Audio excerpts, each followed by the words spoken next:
नमस्ते। क्या आप जानते हैं हर दिन अपना आकार बढ़ा रहे चमत्कारिक गणपति बप्पा की मूर्ति के बारे में? चलिए जानेंगे स्वयंभू गणेश मूर्ति की कथा और संकट हर गणेश श्लोक को हर दिन जाप करने से सब संकटों से मुक्ति कैसे मिलती है। वैसे तो गणपति बप्पा के कई रूप हैं और देश में अनेकों ऐसे गणेश मंदिर हैं जो श्रद्धालुओं की आस्था का केंद्र है। चित्तूर का विघ्नहर्ता काणिपाकम गणपति मंदिर भी एक ऐसा ही धाम है। यह मंदिर बाकी सब मंदिरों से अपने आप में अनूठा है, क्योंकि एक तो ये विशाल मंदिर नदी के बीचों बीच स्थित है। दूसरा, यहाँ स्थित गणपति की मूर्ति का आकार लगातार बढ़ रहा है। कहा जाता है यहाँ आने वाले हर भक्त के पाप को विघ्नहर्ता हर लेते हैं। आस्था और चमत्कार की ढेरों कहानियाँ खुद में समेटे काणिपाकम विनायक का ये मंदिर आंध्र प्रदेश के चित्तूर जिले में मौजूद है। चलिए जानेंगे मंदिर बनने की कहानी। मंदिर के बनने की कहानी भी बेहद रोचक है।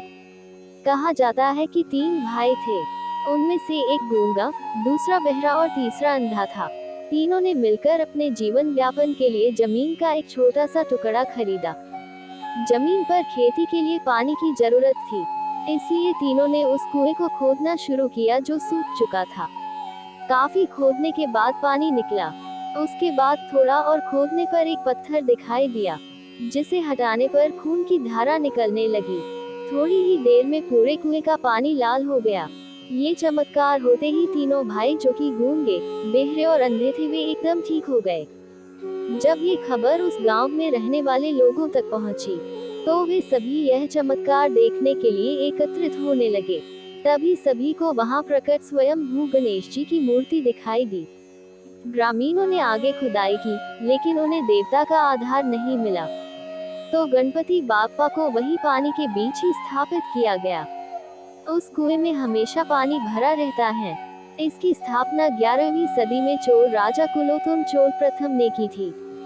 मंदिर का विस्तार 1336 में विजयनगर साम्राज्य में किया गया। कहते हैं कि इस मंदिर में मौजूद विनायक की मूर्ति का आकार हर दिन बढ़ता ही जा रहा है। इस बात से आपको भी हैरानी हो रही होगी, लेकिन यहाँ के लोगों का मानना है कि प्रतिदिन गणपति की ये मूर्ति अपना आकार बढ़ा रही है। इस बात का प्रमाण उनका पेट और घुटना है, जो बड़ा आकार लेता जा रहा है। कहा जाता है कि विनायक की एक भक्त श्री लक्ष्माम्मा ने उन्हें एक कवच भेंट किया था, लेकिन प्रतिमा का आकार बनने की वजह से अब उसे पहनाना मुश्किल हो गया है। नदी से जुड़ी भी है एक अनोखी कहानी है। विनायक मंदिर जिस नदी में है उससे जुड़ी भी एक अनोखी कहानी है। कहते हैं संखा और लिखिता नाम के 2 भाई थे। वो दोनों काणिपाकम की यात्रा के लिए गए थे।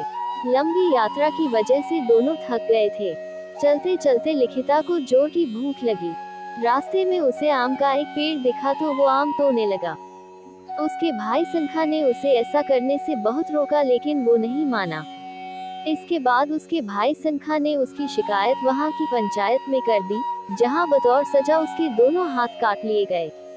कहते हैं लिखिता ने बाद में काणिपाकम के पास स्थित इसी नदी में अपने हाथ डाले थे, जिसके बाद उसके हाथ फिर से जुड़ गए। तभी से इस नदी का नाम बहुधा रख दिया गया, जिसका मतलब होता है आम आदमी का हाथ। ये इस नदी का महत्व ही है कि काणिपाकम मंदिर को बहुधा नदी के नाम से भी जाना जाता है। कहा जाता है कि कोई इंसान कितना भी पापी हो, यदि वो काणिपाकम गणेश जी के दर्शन कर ले तो उसके सारे पाप खत्म हो जाते हैं। इस मंदिर में दर्शन से जुड़ा एक नियम है। माना जाता है कि इस नियम का पालन करने पर ही पाप नष्ट होते हैं। नियम ये है कि जिस भी व्यक्ति को भगवान से अपने पाप कर्मों की क्षमा मांगनी हो, उसे यहाँ स्थित नदी में स्नान कर ही प्रण लेना होगा कि वह फिर कभी उस तरह का पाप नहीं करेगा, जिसके लिए वह क्षमा मांगने आया है। ऐसा प्रण करने के बाद गणेश जी के दर्शन करने से सारे पाप दूर हो जाते हैं। यह मंदिर तिरुपति से 68 किलोमीटर दूरी पर है। कभी आप तिरुपति आए तो इस मंदिर को जरूर जाइएगा। काणिपाकम वर सिद्धि विनायक गणपति बप्पा का दर्शन कीजिएगा। ओम गम गणपतिये नमः। एक दंताय विद्महे वक्रतुंडाय धीमहि तन्नो दंती प्रचोदयात्। गणेश जी के इस मंत्र का जाप 21 या 108 बार सुबह नहीं तो शाम के समय घर में गणेश जी के मूर्ति के सामने दीपक जलाकर करने से हमारे जीवन के सारे संकट दूर होते हैं। माँ लक्ष्मी की कृपा बनी रहेगी। मेरे चैनल परफेक्ट कहानियाँ को लाइक, शेयर और सब्सक्राइब कीजिए और बेल आइकॉन को दबाना ना भूले। Thank you.